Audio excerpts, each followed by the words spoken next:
Take a girl and a guy, and they fall madly in love and form a family.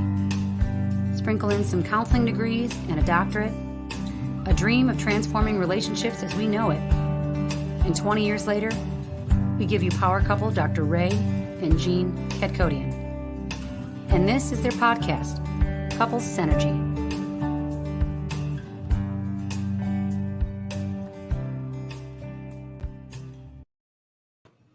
Hello, everybody. Thank you for joining us for another live Connections webinar.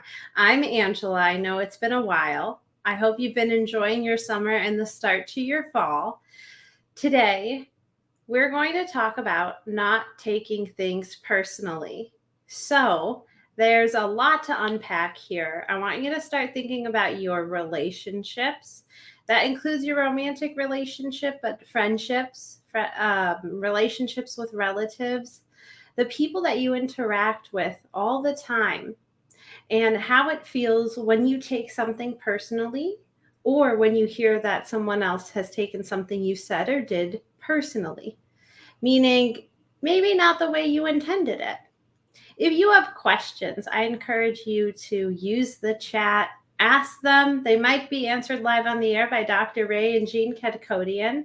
Also, go ahead and share this with someone in your life who you think might like to join this discussion. So we're glad you're here to join us, and tell us hi in the comments. And let's go ahead and say hello to Dr. Ray and Jean. Hi. Hey. Hi, Angie. How you doing? I'm doing great. How are you? Good. Unbelievable. Yeah, unbelievable is a good word. It seems like it's been like forever since we've done this.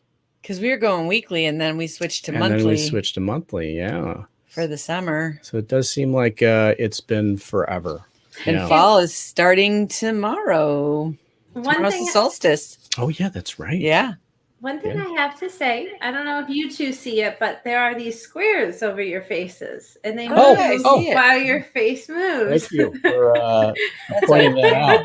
There we go. Yeah. And I guess I could have given you a signal or something like square. Like Madonna, right? Okay. All right. Camera follies aside. How are you guys doing? So if you know us at all, you know that we super endorse the book. The Four Agreements by Miguel Ruiz. We ask every single person that we work with to read that book. Yeah, we actually, I don't know if we, did this right, we would have been getting a cut for as much as we have promoted this book, because it is an amazing book. And we also know like multiple treatment centers, throughout the country that actually start this out as their first assignment as well. Mm-hmm. Right. So we may have been the great first. Minds think alike. No. Yes, this book is a fantastic book. And if you have not read it, you absolutely should. One of the agreements, the four agreements, is to not take things personally. That is the one that everyone struggles with the most. It's the hardest thing to do, because when something happens, even if it personally hurts you, it's not personally about you. And that's the hardest part to, sort of wrap your brain around. Well, I mean, it would seem to be pretty easy, right? I mean, that makes sense. Just, like someone says something mean or someone says something judgmental, just, don't take it personally. It has nothing to do with, about you. But, and that may be easier when it comes to like a stranger or an acquaintance, someone you meet at a party, casually, that sort of thing. But when it comes to our intimate relationships, this is where it is the biggest challenge. Because it hurts you. Because it hurts you. Even though it's not about you. I was working with a client the other day, and she was talking, and she's very into astrology, and she's talking about how, and anyone who's listening, let us know everyone's in this huge upheaval. I don't know if you saw that big full moon yesterday. We have the solstice tomorrow. Ooh. We've got Jupiter and Saturn that are like in the sky for the last 2 years. Yeah. And people are finding this year much more difficult even than 2020, which, a lot of people are finding just the last 3 months to be the most challenging throughout this whole pandemic thing that we've been going through. So, we're talking, and as she's telling me all this stuff she's going through, I sort of see this vision in my head of her walking on this path. And this path is her entire life. And sometimes on the path, it's sunny out and it's beautiful and, it's lovely out. And then on the path, it's windy or it's pouring rain. And she's just walking on this path, and whatever the world's bringing her, she's going through. And that's really what it means about don't take it personally. It's just the weather, and the weather is impacting everybody that's out there. It's not like it's only raining right on top of your head and everybody else is like having this lovely time. That But just that's sounds what it like feels our like. last hike, Yeah, I actually. know. That you're describing our last hike. Yeah. No, it's when you are not in a place of struggle, when you're not in a place of difficulty, you could take a look at this agreement and you could say, yeah, I totally understand that. And, that is something that I'm going to practice in my life. I'm just going to let it roll off my back when someone says something, that I perceive as judgmental. But when you're in the thick of it, especially when you are hurting yourself or you're struggling yourself, and it just seems like someone is able to say something that's a zinger. It's like a live wire. It touches that right there in you. And it's like you're so reactive, right? Because naturally what we do is we just try to defend ourselves from a perceived attack or a perceived slight that someone is sending us. And it takes a lot of practice. It takes a lot. And by the way, we don't have any of this down. Just so you know, we're not. I don't take anything personally. we're not saying that we're experts at this at all. Okay, but you can imagine that if you're able to practice this, how much more understanding you are going to find in your close relationships, because this is really where it is going to be key, and it's going to really play out in your intimate relationships. Your partner is going to be the person that hurts you the most. Guaranteed. All right. That is a guarantee. It's not some guy in Iowa. No. Well, unless you live in Iowa and your partner's there. No. But yeah, it's the person who's the closest to you, because it's really hard for us to get close to each other and not hurt each other. It's like trying to hug someone who has sunburn, and you can be doing an act of kindness, but it's going to be painful because they already have wounds there. And, the interesting thing about not taking things personally, this also applies to positive things. Yeah. So if something is going on in your life that's really wonderful and you make it about yourself, then of course you're going to make it about yourself if it's not going well. And that's the thing, so if something's going well and you go, see, it's because of me, I'm deserve this and I'm wonderful and this is great. Well, then if something goes wrong, I suck, I deserve this too. And so it's the same track. The way you perceive yourself is then dependent on how other people are seeing you, right? And so now you are just being reactive to your relationships, to your environment, right? Because it's like, if my partner's complimenting me and saying how awesome I am, why shouldn't I take that personally, right? Because I am an awesome person and they're just reinforcing something that I believe about me, right? What if I call you a green giraffe? Oh, well, then I have to take offense to that because, well, if I call you a green giraffe, you're not going to buy it. Well, I just probably look at you kind of weirdly. Yeah, like what's wrong with you? But if I call you something you believe. What are you on? Yeah. Like, oh, you're so insecure. Yeah. Or you're so. And if you believe it, you'll take it personally. Yeah. And that's the danger. If someone calls you something you don't believe, you're like, what's wrong with you? Hey, Faith. How are you? And then you can see it. Nice to see you on the line. Thanks for joining us. Yeah, taking things personally, I think is the most difficult thing to do. Oh, and I should say taking things personally is the easiest thing that you would do in a relationship. Not taking it personally is the most difficult thing to do in a relationship. And, the thing that is why this is such a big deal to try to tackle is because when we bump into each other's stuff, we see like this, we don't see like this. And, if you're dealing with a child and your child is really upset about something, probably every parent has had their child say to them at least once, I hate you. I hate you. I hate you. And you don't take that personally. What you do is you look and you see, oh, they didn't get enough sleep. They're tired, whatever. You don't go, oh, you hate me? All right, I'm out of here. I'm done.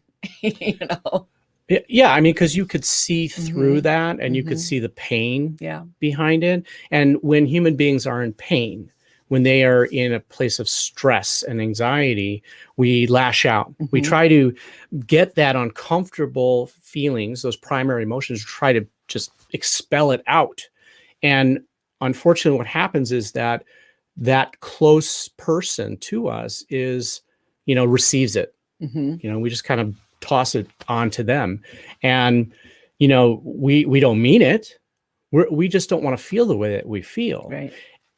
As a parent with a child, when you hear that coming from your child, you realize where it's coming from. You are able to maintain, that composure and be able to talk to and address that pain that's going on in your child. And compassion. Right. Absolutely. Right. But when it comes to your partner and they're spewing that pain because it's coming from someplace inside of them, hey, now, we're hearing this and we take it personally and oh, it's about me. Right. Yeah. And the problem with that is we own something that isn't ours. And we think it's the other person that actually did the hurting.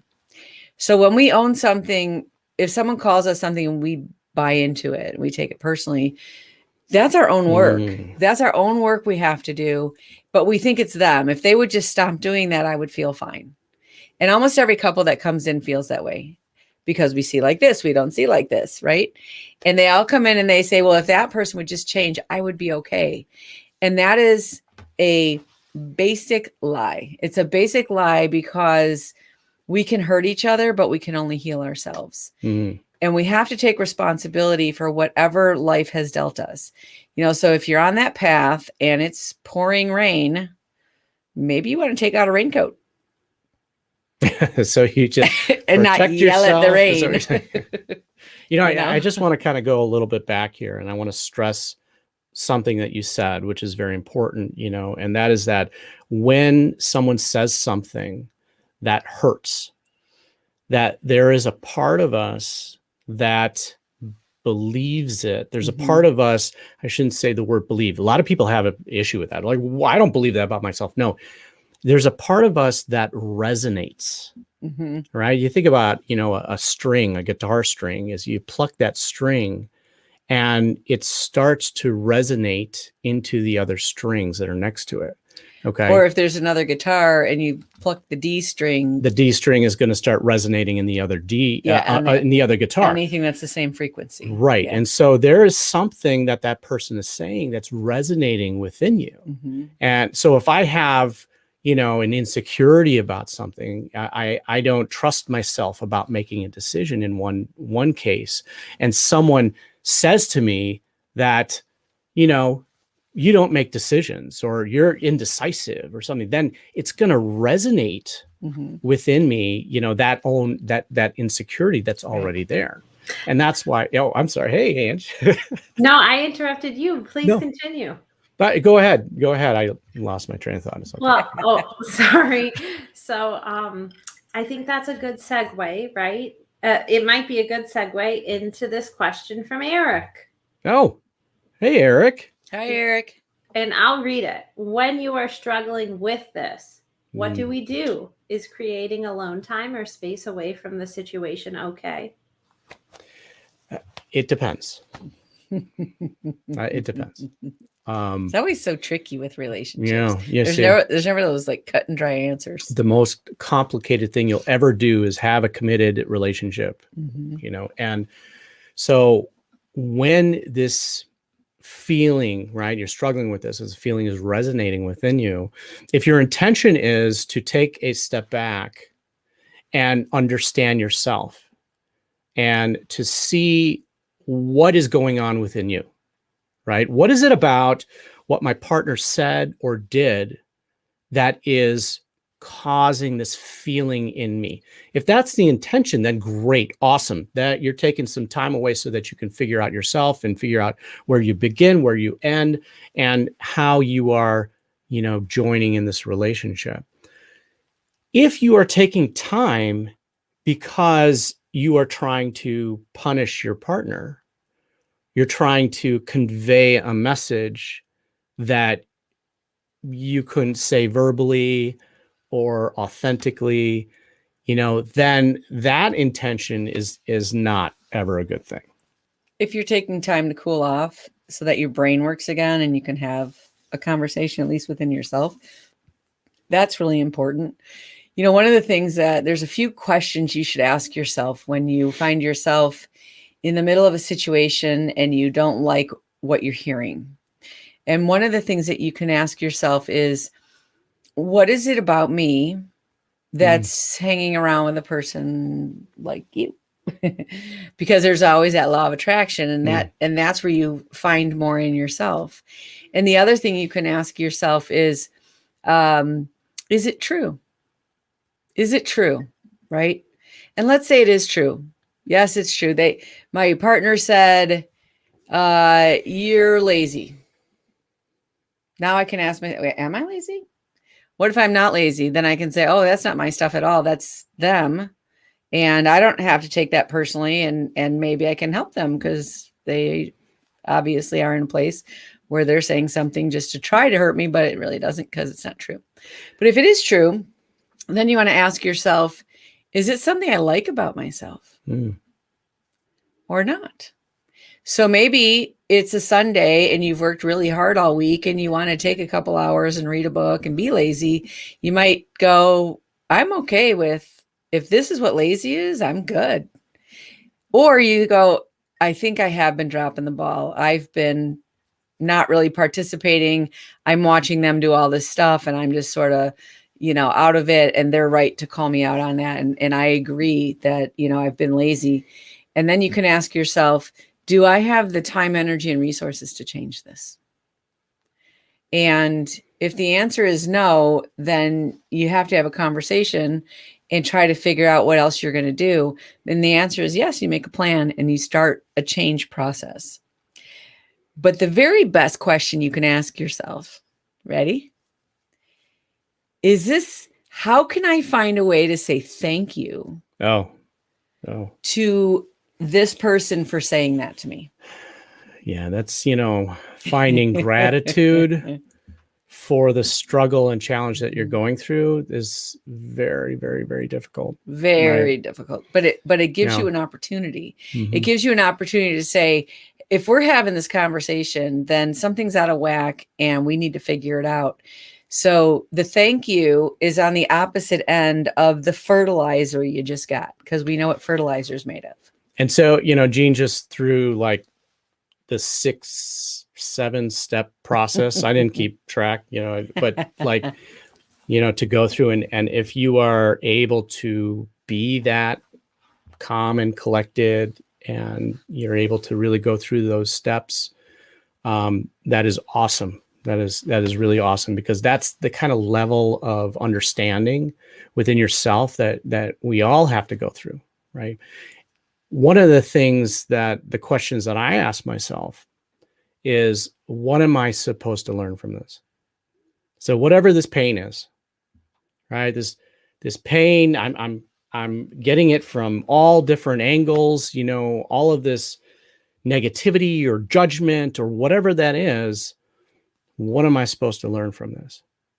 And I find that if I keep asking that question, regardless of what the situation is, it keeps me in a frame of mind that I remain accountable and I have to take responsibility for my part. And I'm not going to go into this place of blame, right? Which is a very natural reaction that we do, is that if we are hurt by someone, we instantly want to defend ourselves and we want to push it out and push it back.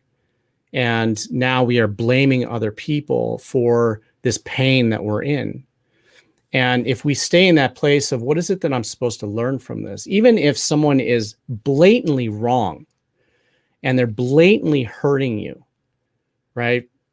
For whatever reason, if you stay in that place of what is it that I'm supposed to learn from this, then you get answers like, I'm supposed to learn resilience, or I'm supposed to learn, how to forgive. I'm supposed to learn how to let things go.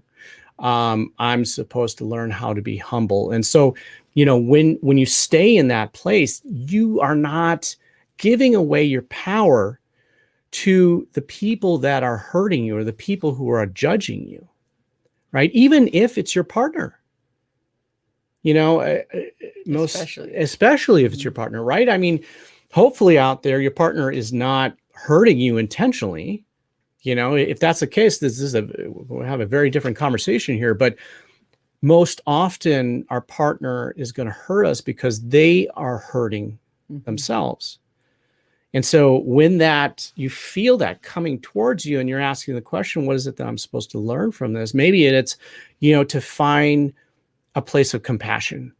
Maybe it's to understand more about why my partner's hurting and where that's coming from. And if you're able to do that, just those couple seconds there, it gives you more of a space, so that you both can kind of move into that next level of understanding with each other. Yeah. And again, not an easy thing to do. No. Especially when you're in pain. Yeah, very difficult. Right, Ange? Right.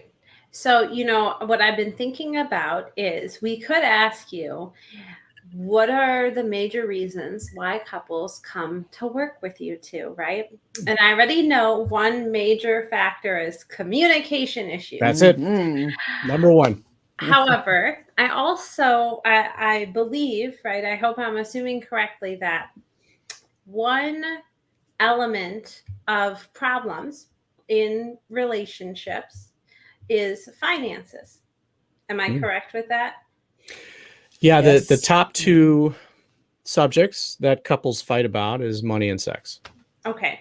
The third is in-laws, Ange, and we're your in-laws, so hopefully that's not a battle for you guys. So if we focus on the financial part, right, the money part, and in a relationship, there are money problems, however you want to label it, right? Maybe disagreements, differences in spending money, saving, etc., which I'm sure is where some of these money issues, these arguments come from. What is needed to not take something personally? What do you think is one thing that someone can learn, can get better at when there are these arguments concerning finances and it feels like a personal attack? It's a really great question. And, we need to talk about what money symbolizes. I mean, there's a reason why money and sex are the top two subjects that couples fight about. It's because money and sex, they symbolize some really deep-rooted things. Okay. And money might symbolize lacking thereof, right? If someone grew up in a home where money was always a struggle, and they watched their parents, fight paycheck by paycheck and really scramble to try to provide, money becomes this connection to survival. And if someone grew up in a home where money was never an issue, and now they are finding themselves in a place of lacking, well, it might symbolize like not being cared for, right? And so that's really where couples need to go, is they need to first separate out what it defines within them before they can ever come to the table and actually start talking about it. There was a couple that we just saw recently where their 5-year-old had a temper tantrum. Okay. And the 5-year-old having this temper tantrum brought up a lot of feelings in both of them, right? In the mother, she felt guilty she felt inadequate, like she was not being a good mom. And in the father, what was brought up in him was this feeling of powerlessness, that he couldn't do anything, right? And embarrassment. And embarrassment. Mhm. And so his reaction to that was to kind of overcompensate. I'm going to lay down the law, and I'm going to punish the child. They need to do this, right? And her reaction to it was, we need to take a step back here. Well, her right? reaction Because was that his stepping up meant she wasn't doing the job. She wasn't adequate in doing the job. And so she wanted to, stop him from doing that. So, in that case, they needed to take a step back, and they need to understand where those feelings were coming from. This inadequacy, right? Which stemmed from her growing up and her seeing her parents and how she was raised. And for him, the same thing, right? Is coming from a place of powerlessness and being role modeled that and everything. And once they're able to understand where that's coming from, then they put that aside to work on. And now they're able to come together at the table and really figure out, what do we really want our child to learn? Right? What are the things, how do we want our child to become as an adult, right? What are the things that our child needs to learn? And so from that place, they're able to teach and put structures in place, that are not going to resonate that insecurity or that feeling inside that's coming from their past. So this is some really, really deep work that couples need to do. And most often couples don't understand that this is what's happening, right? There's some very subconscious processes that are happening just like that. And they think it's just about this situation that's happening right now. And that's not the case at all. I would say that money and sex impact us on all the levels, right? They impact us in our survival, in our hindbrains, food and sex, right? Can I food safety and sex? Can I survive? And then it's, can I be safe? And then it's, what can I become? And all of those things are threatened when our partner's on a different page than we're on. And so it's different levels of things. And it brings up all, the survival stuff you're talking about as a child. What did you learn about money? What kind of stuff is coming up? Am I being respected? Am I safe? Am I in danger? What's really happening? And I think this is why when people go through divorce, it's so brutal, because of the finances, because it shakes your whole foundation of what's going to happen. I don't have control anymore of that. And so when you have violations, either sexual violation or financial violation, it hits really deep to the core in so many different places of really feeling like, can I trust this person in the world? And if we're not careful with that, it brings up a lot of stuff. And so working through those wounds, it's really interesting to see how couples deal with their finances, where some just keep it separate, some keep it secret, one person gives control up to the other person. It's very few couples have it really down where they find that pattern. And I remember, in the first 5-10 years of our marriage, we tried so many different ways to manage finances that it was like, you had a history of someone controlling you with money. And I had a history of trying to survive and have enough money. And so for me, I always wanted to pay a lot of attention to it and didn't want to control you, because I knew that was an issue of yours, but you also aren't a fan of math. And so no. If we left you in control, bad things happen. You should have seen me in my stats class. It was terrible.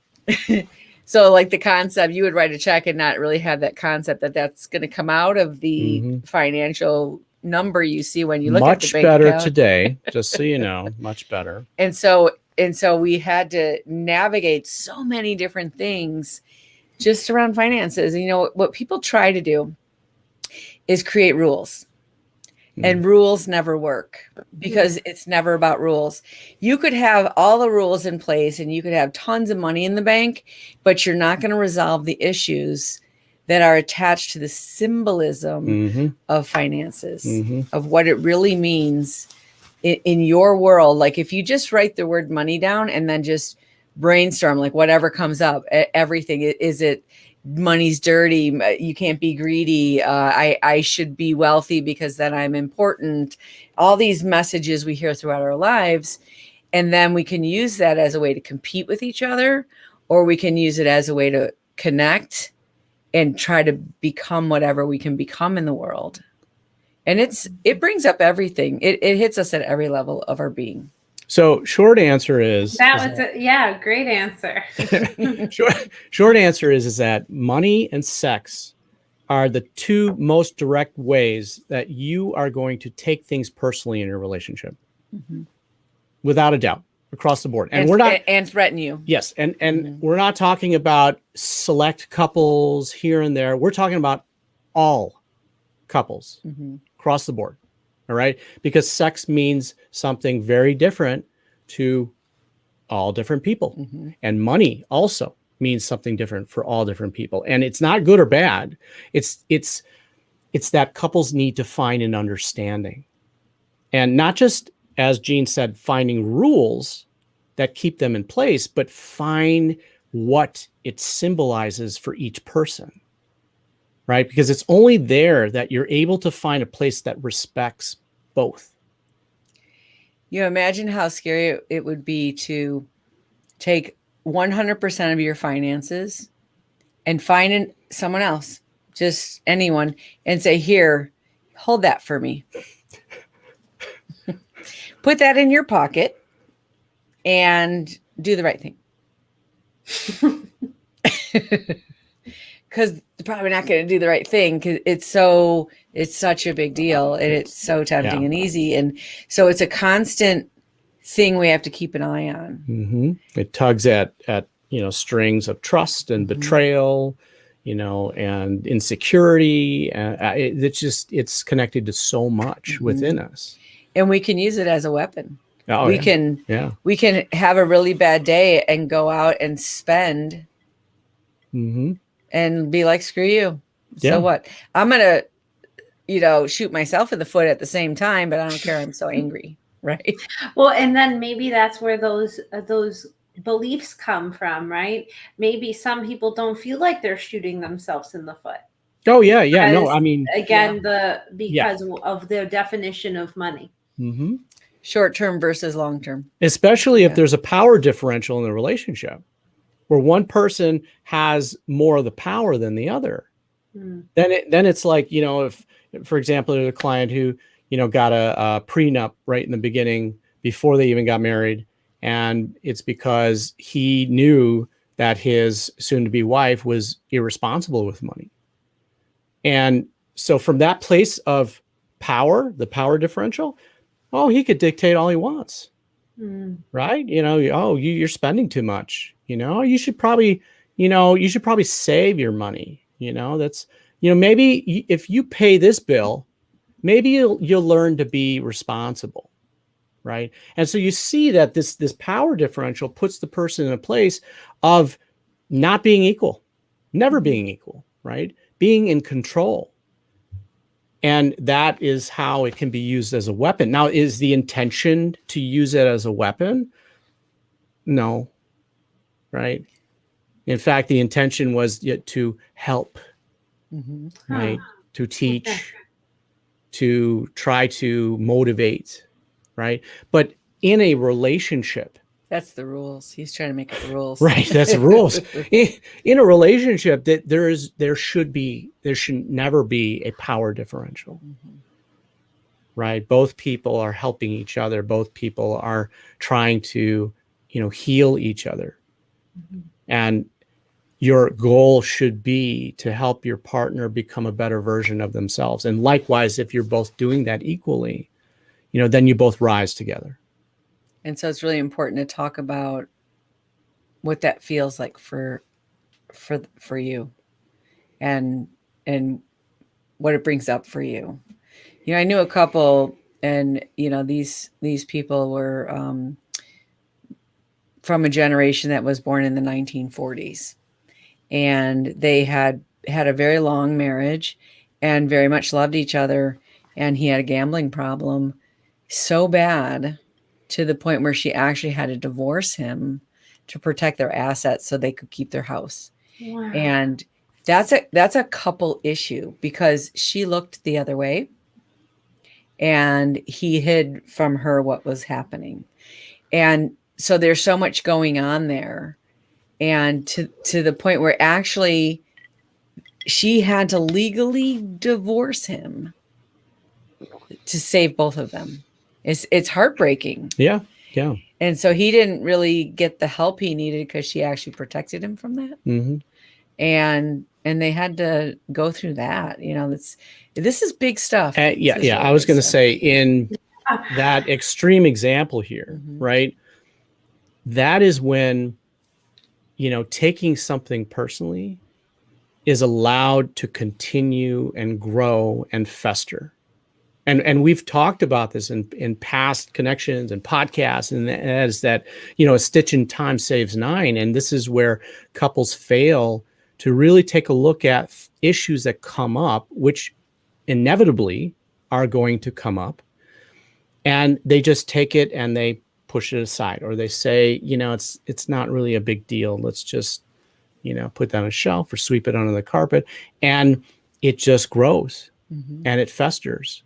And as it grows, then couples put the blinders on because it's too difficult. It's too painful to look at.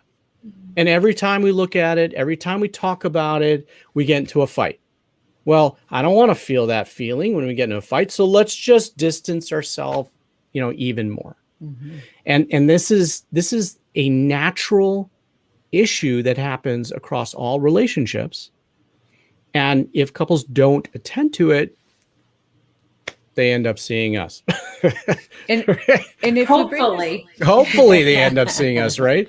And if we take this back to taking things personally, if we're taking it personally, then we're going to try to control the situation. We're going to try to make up rules. We're going to try to find some way to feel safe.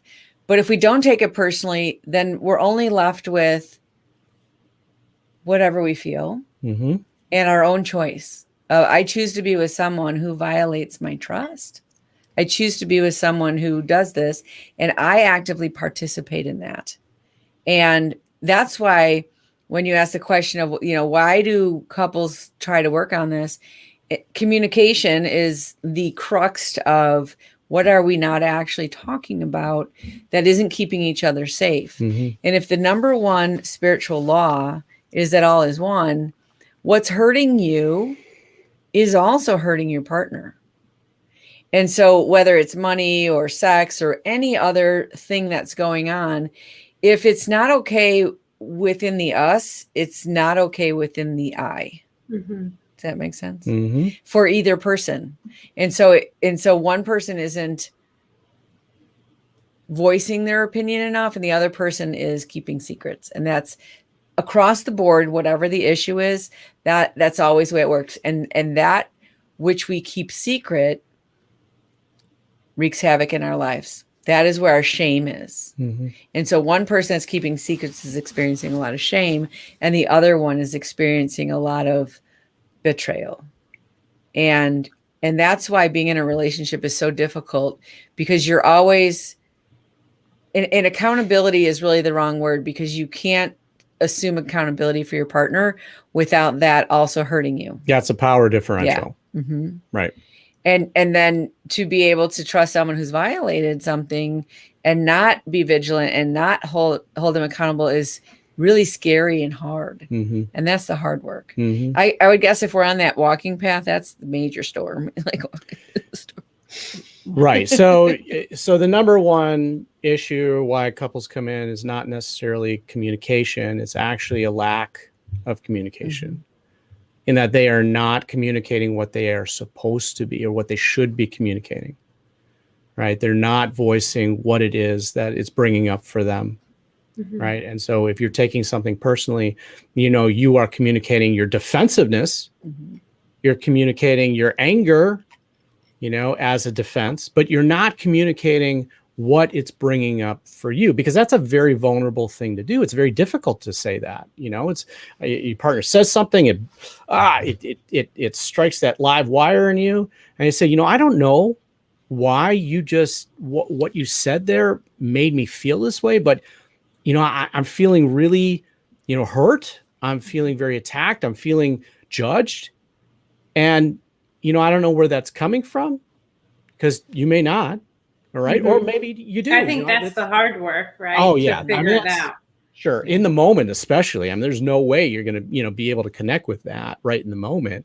But, maybe you say, I don't know why that's striking me so much, but I am going to take some time, and I'm really going to think about that. And then, we could talk about this later. And then in your own process, you can figure out where that's coming from. Why is, them saying that I'm lazy, why is that bringing up this feeling in me? And then you can start to trace that back. This is just coming from, this is really old, right?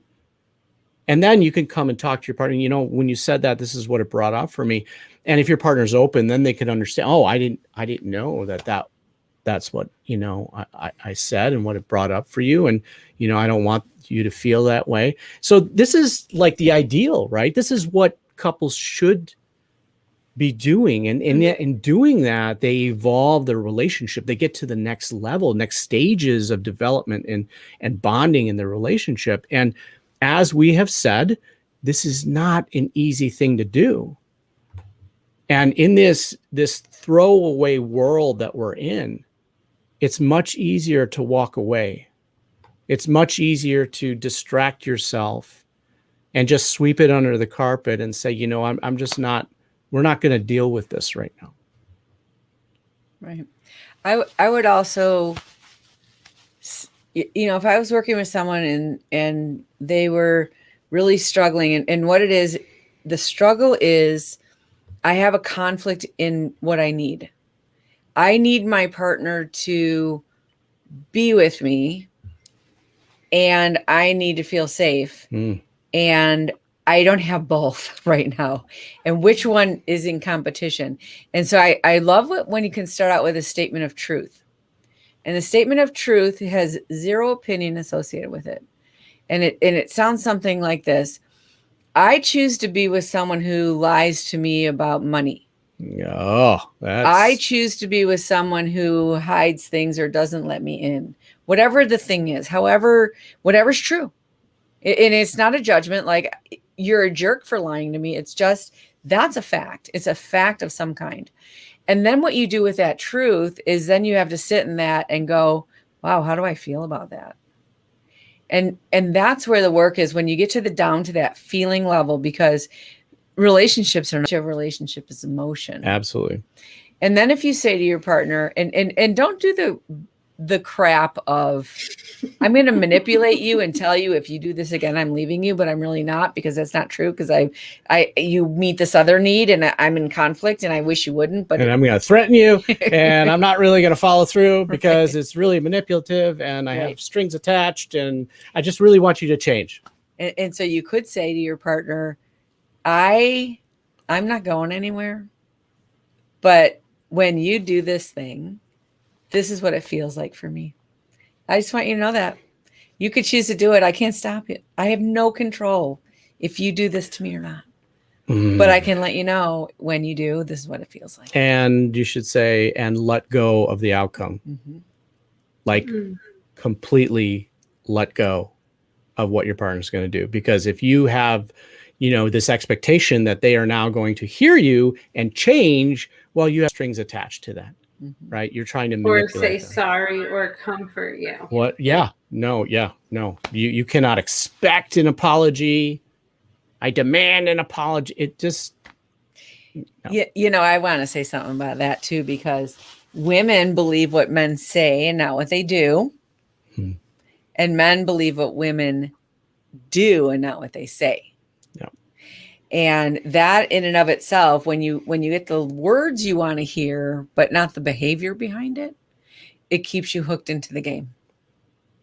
And when you do the behaviors, I see what you used to say game loosely, right? Because I Right. mean, someone hopefully is not intentionally playing games with you. Otherwise, but again, hooked this into would be a that different pattern, conversation. the pattern of behavior. Right. Right. And if you continue to behave in a way that you're not setting boundaries, or you're giving them the information that everything is okay when it's not, Mhm. and you're doing that, then that's where all the problems are. And to not do that, and I'm going to talk to Joel here, who says it makes me feel so alone.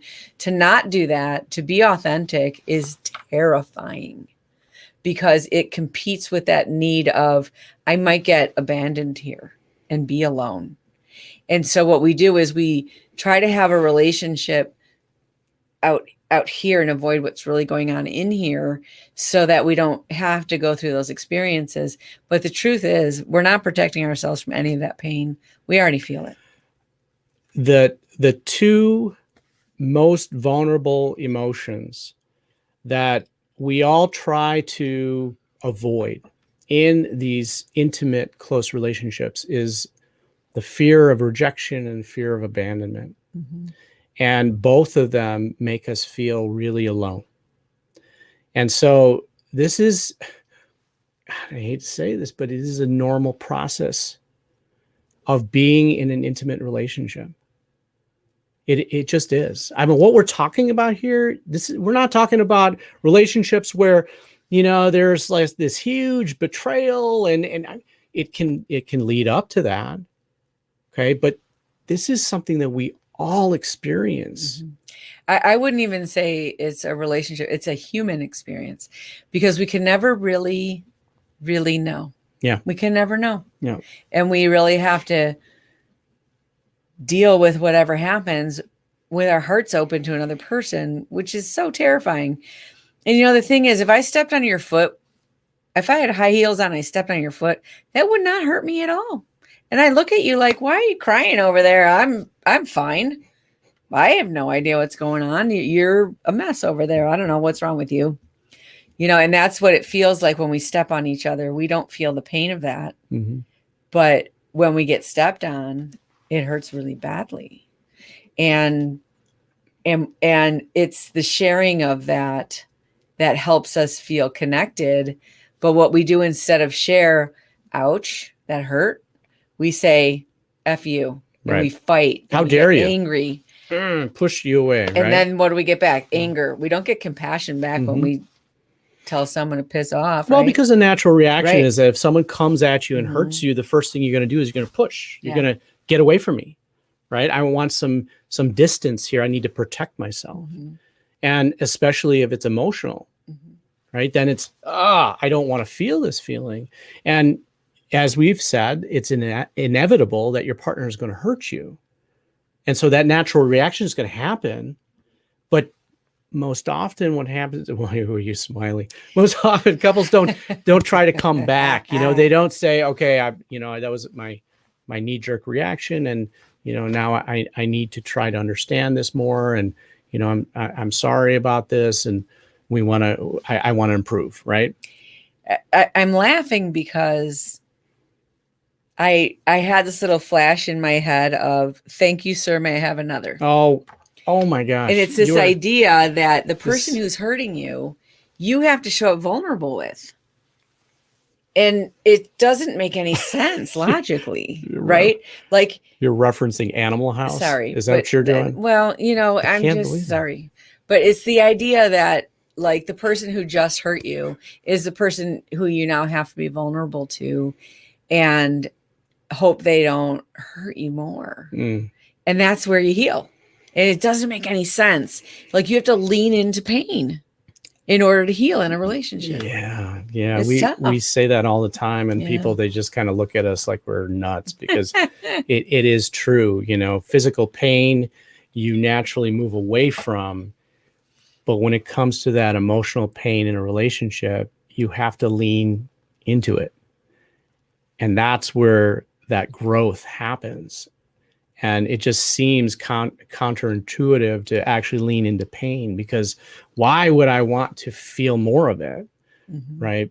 but it's only through pain that we actually grow and learn. I would also say that there's a certain level of pain that we learned in our domestication, our experience as children and young adults, that we think we should tolerate. And it's only when somebody goes above that threshold that we go, oh, you've gone too far. Now you've gone too far. And now I can take a stand and say that's enough.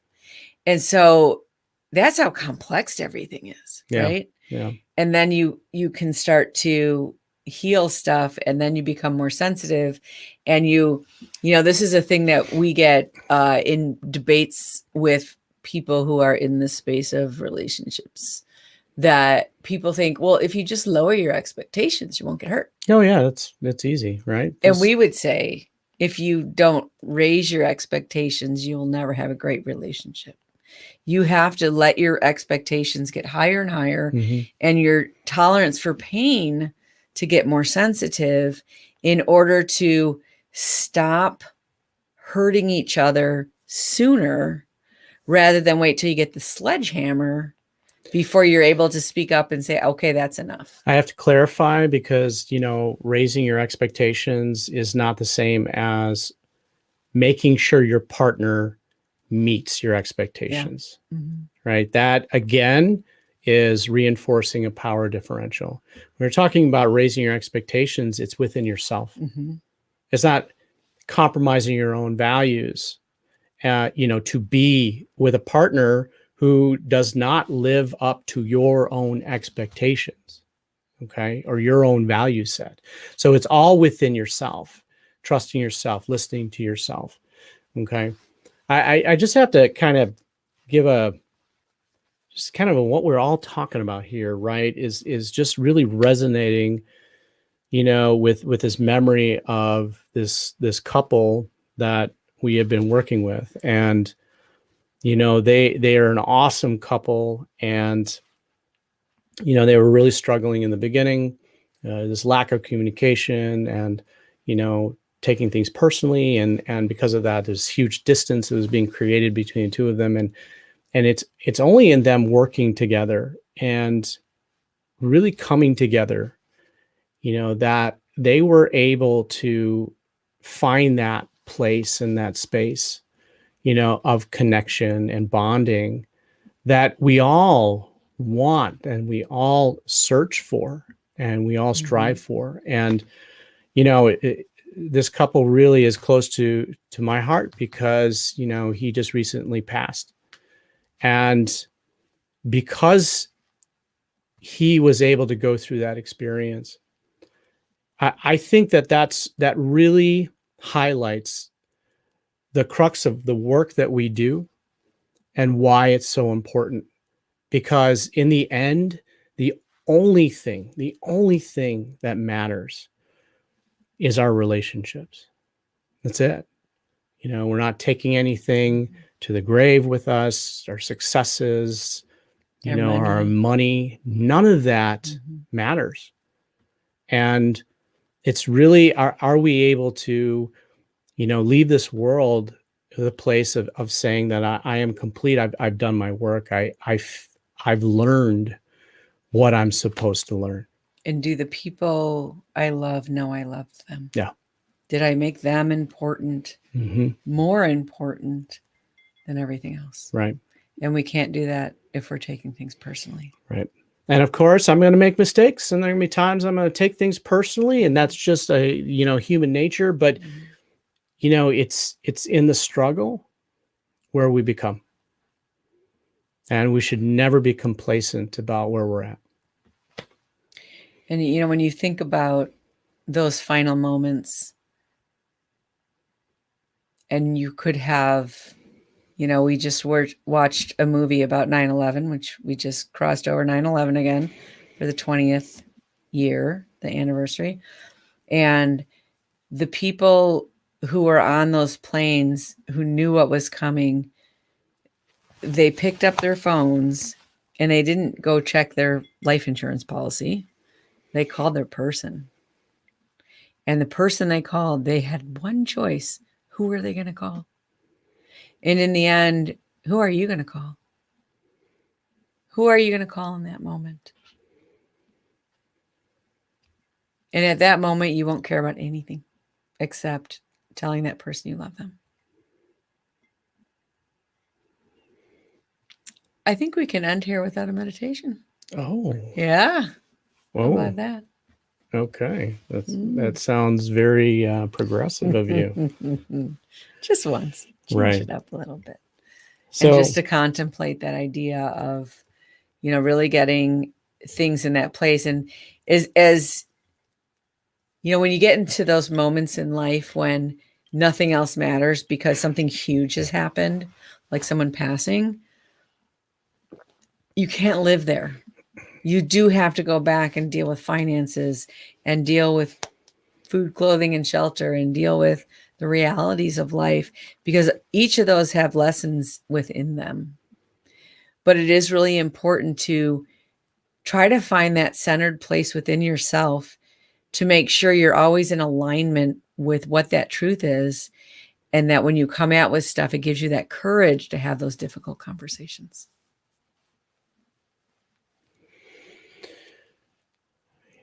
well, we come up with these topics, and we've said this before, we come up with these topics not just out of thin air. It's because, We're dealing with it. we deal with it. We're in the middle of dealing with things like that, and, in this world where people judge you all the time, it's very easy to take things personally, right? It's very easy to, start to adjust yourself and who you are based on how other people see you. And I really want to encourage all of you to do that soul searching and to really understand what it is that you are trying to accomplish in this world, meaning what is your legacy, right? And when you're able to connect with that and what your truth is, it makes it a lot easier to understand what the lesson is, in dealing with the negativity that might be being thrown at you, even if it's from your partner. I just want to close with, I just read the book by Colonel McKnight, who was in Black Hawk Down, who was the commander of that mission. And he would say, you can do the easy, wrong decision, or you can do the hard, right decision. And whenever you do the hard, right decision, you're on the right side of everything. So thanks for joining us tonight. Thanks, Tina. Really appreciate it. It's good to see you guys. Hi, Sandy. And Sandy, thanks very much for joining us today. And thanks, Eric. Thanks for joining us too. And so remember, until next time, synergize your life and synergize your love.